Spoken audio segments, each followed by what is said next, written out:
हमारा 9th के chemistry के चैप्टर नंबर सेकंड है और उसका पहला टॉपिक है कि व्हाट इज़ एटम। और एटम के अंदर हम एटम को पढ़ेंगे। इसके अलावा स्ट्रक्चर ऑफ एटम के बारे में पढ़ेंगे। इसके अलावा आज हम स्ट्रक्चरल कंपोनेंट ऑफ एटम के बारे में एंड प्रॉपर्टीज़ ऑफ एटम के बारे में पढ़ेंगे। सबसे पहले इंट्रोडक्शन ऑफ एटम। एटम जो है वो हमारे पास स्मॉलेस्ट पार्टिकल होता है, स्मॉलेस्ट पार्टिकल है जो रखता है all the properties of element. ठीक है, तो एटम जो है वो हमारे पास एक स्मॉलेस्ट पार्टिकल और स्मॉलेस्ट यूनिट होता है जिसके पास जितने भी प्रॉपर्टीज हैं वो एलिमेंट के होते हैं। ठीक है, इसके अलावा आज हम ये भी कह सकते हैं कि एटम जो है वो स्मॉलेस्ट यूनिट होता है मैटर के। ठीक है, atom is the smallest unit of matter which is indivisible according to Democritus and John Dalton. Democritus and John Dalton दोनों केमिस्ट एंड साइंटिस्ट थे। इनके मुताबिक जो एटम जो है वो मैटर के बुनियादी इकाई है, लेकिन एटम जो है वो इनडिविजिबल है। एटम जो है वो इनडिविजिबल है according to John Dalton and Democritus. लेकिन इन दोनों के बाद यानी कि 20 सेंचुरीज में जितने भी साइंटिस्ट आए उन्होंने ये प्रूव करके दिखाया कि एटम जो है वो मैटर का तो एक स्मॉलेस्ट यूनिट तो है, लेकिन वो इनडिविजिबल नहीं है कि इसको हम डिवाइड या फर्दर ब्रोकन डाउन कर सकते हैं। According to the John Dalton atom जो है वो इनडिविजिबल है कि उसको हम तोड़ नहीं सकते। लेकिन इसके बाद जो 20 सेंचुरीज में हमारे पास जितने भी साइंटिस्ट आए उनके कहने के मुताबिक हमारे पास जो एटम है वो मैटर की स्मॉलेस्ट यूनिट है, इसमें कोई शक नहीं। लेकिन एटम जो है वो इनडिविजिबल नहीं है, वो बल्कि वो डिविजिबल है, उसको हम डिवाइड या ब्रेकन डाउन कर सकते हैं।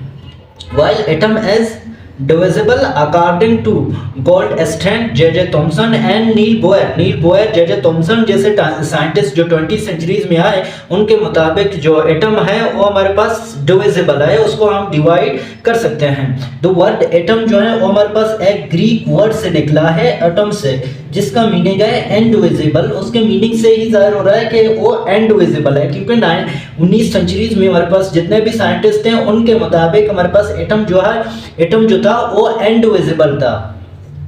लेकिन 19 सेंचुरीज के बाद 20 सेंचुरीज जो ही शुरू हुआ, एक्सपेरिमेंट साइंटिफिक एक्सपेरिमेंट इंप्रूव हुआ, तो उसके बाद हमारे पास जितने भी साइंटिस्ट थे लाइक J.J. थॉमसन था, नील बोयर जैसे साइंटिस्टों ने एक्सपेरिमेंटल तौर पर प्रूव किया कि एटम जो है वो हमारे पास इनडिविजिबल नहीं है बल्कि डिविजिबल है। और उन्होंने इनको डिवाइड किया था सब एटॉमिक पार्टिकल, यानी कि हमारे पास प्रोटॉन था, न्यूट्रॉन था एंड इलेक्ट्रॉन जो थे, इन पर एटम को डिवाइड किया। सेकंड टॉपिक हमारे पास है एटम के स्ट्रक्चर ऑफ एटम। एटम के स्ट्रक्चर के बारे में पढ़ेंगे, एटम की साख्त के बारे में पढ़ेंगे। एटम जो है हमारे पास राउंड शेप का एक स्ट्रक्चर है जो कंपोज ऑफ होता है न्यूक्लियस। सेंट्रल एरिया को हम न्यूक्लियस इसके कहेंगे, सेंट्रल एरिया को न्यूक्लियस कहेंगे, और न्यूक्लियस के बाद के रिंग जो हैं उनको हम शेल के नाम देते हैं और ऑर्बिट के नाम देते हैं। शेल या ऑर्बिट मजीद फिर सब डिवाइडेड हैं सब शेल में। यानी कि एटम जो है, एटम के स्ट्रक्चर को देखें तो हमारे पास दो चीज़ों से कंपोज अप होता है, एक न्यूक्लियस है, दूसरा हमारे पास शेल है। फिर न्यूक्लियस के अंदर जो है उधर दो सब एटॉमिक पार्टिकल मौजूद हैं, उनको हम प्रोटॉन एंड न्यूट्रॉन कहते हैं। जबकि हमारे पास सब शेल या ऑर्बिट के अंदर एक सब एटॉमिक पार्टिकल होता है, उसको हम इलेक्ट्रॉन कहते हैं।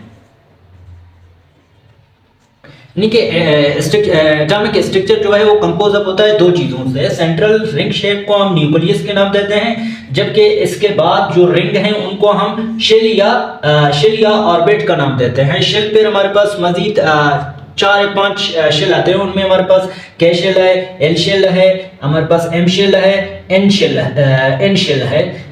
ठीक है, और हमारे पास शेलों के अंदर हमारे पास इधर जो है उधर इलेक्ट्रॉन जो है राउंड कर रहे होते हैं या ऑर्बिटिंग कर रहे होते हैं, जबकि हमारे पास न्यूक्लियस के अंदर न्यूट्रॉन एंड प्रोटॉन मौजूद होते हैं। स्ट्रक्चर ऑफ एटम के बाद अब हमारे पास टॉपिक है क्या, कंपोनेंट ऑफ एटम। ठीक है, एटम की अगर कंपोनेंट की बात करें तो एटम जो है वो हमारे पास सब एटॉमिक पार्टिकल से मिलकर बनता है। सब एटॉमिक पार्टिकल हमारे पास तीन है, इलेक्ट्रॉन है, प्रोटॉन है एंड न्यूट्रॉन है। यानी कि एटम जो है वो हमारे पास तीन चीज़ों से मिलकर बनता है, उनको हम सब एटॉमिक पार्टिकल कहते हैं। वो सब एटॉमिक पार्टिकल हमारे पास इलेक्ट्रॉन है, प्रोटॉन है एंड न्यूट्रॉन है। सबसे पहले इलेक्ट्रॉन के बारे में पढ़ेंगे। इलेक्ट्रॉन जो है वो हमारे पास नेगेटिव चार्ज पार्टिकल होते हैं, यानी कि सब एटॉमिक पार्टिकल में इलेक्ट्रॉन जो है वो नेगेटिव चार्ज पार्टिकल है। ठीक है, और वो हमारे पास रिवॉल्व कर रहा होता है शेल के अंदर, ऑर्बिट के अंदर। न्यूक्लियस के बाहर जो रिंग शेप थे उनको हम शेल या ऑर्बिट कह रहे थे। उधर हमारे पास इलेक्ट्रॉन जो है वो हमारे पास ये हमारे पास न्यूक्लियस था, ये हमारे पास शेल थे। और इलेक्ट्रॉन जो है इसी रिंग शेप स्ट्रक्चर जिनको हम शेल के नाम दे रहे थे या ऑर्बिट कह रहे थे, इनके अंदर जो है ऑर्बिट कर रहा होता है न्यूक्लियस को। यानी कि इलेक्ट्रॉन जो है हमारे पास नेगेटिव चार्ज पार्टिकल हैं। इसके बाद ये हमारे पास रिवॉल्व कर रहे होते हैं शेल के अंदर न्यूक्लियस को। ठीक है, और ये हमारे पास पार्टिसिपेट करते हैं केमिकल बॉन्ड फार्मिंग में। जो बॉन्ड बनता है वो हमारे पास इलेक्ट्रॉन की वजह से बनता है, क्योंकि हमारे पास इलेक्ट्रॉन के जो लास्ट शेल है उसको हम वैलेंस शेल कहते हैं। और वैलेंस शेल के अंदर वैलेंस इलेक्ट्रॉन मौजूद होते हैं, वैलेंस इलेक्ट्रॉन मौजूद होता है। और वैलेंस इलेक्ट्रॉन जो है वो हमारे पास बॉन्ड मेकिंग में हिस्सा लेता है, बॉन्डिंग में या बॉन्ड मेकिंग में हिस्सा लेता है। इसी वजह से हम कहते हैं कि इलेक्ट्रॉन जो है वो केमिकल बॉन्ड फार्मिंग में, केमिकल बॉन्ड फॉर्मेशन में हिस्सा लेता है। इलेक्ट्रॉन जो है उसको डिस्कवर किया गया था 1895 में विलियम क्रोक ने। दूसरा सब एटॉमिक पार्टिकल है वो हमारे पास प्रोटॉन है। प्रोटॉन भी हमारे पास सब एटॉमिक पार्टिकल है जो कि पॉजिटिव चार्ज है, पॉजिटिव चार्ज है। इसके अलावा प्रोटॉन जो है वो हमारे पास लोकेटेड है न्यूक्लियस के अंदर। किसी भी एटम के जो सेंट्रल एरिया था उसको हम न्यूक्लियस के नाम देते हैं, और न्यूक्लियस के अंदर हमारे पास प्रोटॉन मौजूद होता है। इसके अलावा प्रोटॉन जो है उसको डिस्कवर किया गया था 1886 में।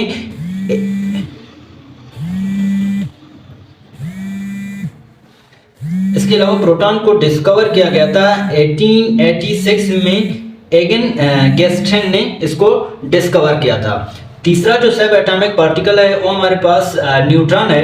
न्यूट्रॉन जो है वो हमारे पास न्यूट्रल है, उस पर कोई भी चार्ज नहीं है, ना ही पॉजिटिव चार्ज है और ना ही नेगेटिव चार्ज, बल्कि ना ये हमारे पास न्यूट्रल है, इस पर कोई भी चार्ज नहीं है। इसके अलावा न्यूट्रॉन जो है वो लोकेटेड है, प्रेजेंट है न्यूक्लियस के अंदर। न्यूक्लियस के अंदर दो सब एटॉमिक पार्टिकल मौजूद थे, पहला जो था प्रोटॉन था, इसके अलावा न्यूट्रॉन भी है वो न्यूक्लियस के अंदर मौजूद होता है। और न्यूट्रॉन को डिस्कवर किया गया था 1920 में भाई रदरफोर्ड ने इसको 1920 में डिस्कवर किया था। इसके अलावा प्रॉपर्टीज ऑफ एटम जो है सेकंड टॉपिक जो है वो हमारे पास properties of atom. Properties of atom में अगर हम देखें तो एटम जो है वो हमारे पास फ्रीली एग्जिस्ट नहीं कर सकता, atom can not exist freely. दूसरा जो इसके प्रॉपर्टीज हैं, एटम हैज न्यूट्रल। एटम जो है वो हमारे पास न्यूट्रल है, उस पर ना ही पॉजिटिव चार्ज है और ना ही नेगेटिव चार्ज है। इसकी वजह यह है कि इलेक्ट्रॉन किसी भी एटम के लिए, किसी भी एटम के अंदर जो नंबर ऑफ इलेक्ट्रॉन है और नंबर ऑफ प्रोटॉन है वो हमेशा इक्वल होते हैं। नंबर ऑफ प्रोटॉन और नंबर ऑफ इलेक्ट्रॉन। और प्रोटॉन पे हमारे पास पॉजिटिव चार्ज है, जबकि इलेक्ट्रॉन पे नेगेटिव चार्ज है। तो इनकी तादाद जो है वो सेम होने की वजह से एक दूसरे को कैंसिल कर देते हैं। इसी वजह से एटम जो है उस पर कोई भी चार्ज नहीं होता है, क्योंकि चार्ज जो है एक दूसरे को कैंसिल करते हैं। इसी वजह से एटम के अंदर कोई भी चार्ज नहीं होता है। एटम जो है वो नेचुरली न्यूट्रल होता है। ठीक है, एटम जो है वो दूसरे हमारे पास या तो पॉजिटिव आयन या हमारे पास नेगेटिव आयन में उस वक्त कन्वर्ट होता है जब हमारे पास कोई भी एक इलेक्ट्रॉन हमारे पास एटम के अंदर रिमूव करें या कोई इलेक्ट्रॉन की एडिशन करें, तब हमारे पास कैटायन या एनायन पॉजिटिव और नेगेटिव चार्ज उस वक्त क्रिएट होता है जब किसी भी एटम के अंदर या तो इलेक्ट्रॉन की एडिशन करें या सब्सट्रैक्शन करें, तब हमारे पास एटम जो है वो आयन्स में कन्वर्ट होता है। यानी एटम जो है वो हमारे पास ओवरऑल या भाई नेचुरली न्यूट्रल है।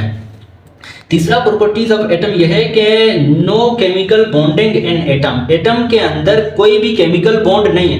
जिस तरह हम देखते हैं कि हमारे पास हाइड्रोजन जो है H जो है ये हाइड्रोजन एटम है, हाइड्रोजन एटम है और इसके अंदर कोई भी केमिकल बॉन्ड नहीं होता है, जबकि हमारे पास H2 ये हमारे पास एक हाइड्रोजन एटम नहीं है बल्कि हाइड्रोजन मॉलिक्यूल है जो कि दो हाइड्रोजन एटम से मिलकर बनता है और दोनों हाइड्रोजन एटम जो हैं वो आपस में एक बॉन्ड की वजह से केमिकल बॉन्ड की वजह से अटैच हैं, क्योंकि मॉलिक्यूल जो है वो हमारे पास केमिकल बॉन्ड की वजह से अटैच हैं, जबकि एटम जो है उसके अंदर कोई भी केमिकल बॉन्ड नहीं है, क्योंकि एटम के अंदर सिर्फ और सिर्फ एक एटम मौजूद होता है, जबकि मॉलिक्यूल एक से ज्यादा एटमों से मिलकर बनता है जो कि आपस में जुड़े रहते हैं केमिकल बॉन्डिंग के थ्रू। इसी वजह से हम कहते हैं कि एटम का एक प्रॉपर्टीज ये भी है कि उनके अंदर कोई भी केमिकल बॉन्ड नहीं है। जो लास्ट प्रॉपर्टीज ऑफ एटम है कि atom can not be broken down by chemically और केमिकल मींस, एटम को कोई भी केमिकल मींस के जरिए या केमिकल प्रोसेसिंग के जरिए से उसको हम तोड़ नहीं सकते, क्योंकि एटम के अंदर जो है वो कोई भी केमिकल बॉन्ड नहीं है। अगर केमिकल बॉन्ड नहीं है तो उसको हम केमिकली कैसे ब्रोक डाउन कर सकते हैं। तो ये हमारे पास था एटम के एटम के इंट्रोडक्शन। आज हम पढ़ा कि एटम क्या है, इसके बाद हम लोगों ने एटम के स्ट्रक्चर के बारे में पढ़ा, इसके बाद हम लोगों ने एटम के स्ट्रक्चरल कंपोनेंट के बारे में पढ़ा कि वो किस तरह सब एटॉमिक पार्टिकलों से मिलकर बनता है और वो सब एटॉमिक पार्टिकल कौन कौन है। इसके अलावा लास्टली हम लोगों ने पढ़ा कि प्रॉपर्टीज ऑफ एटम के क्या क्या प्रॉपर्टीज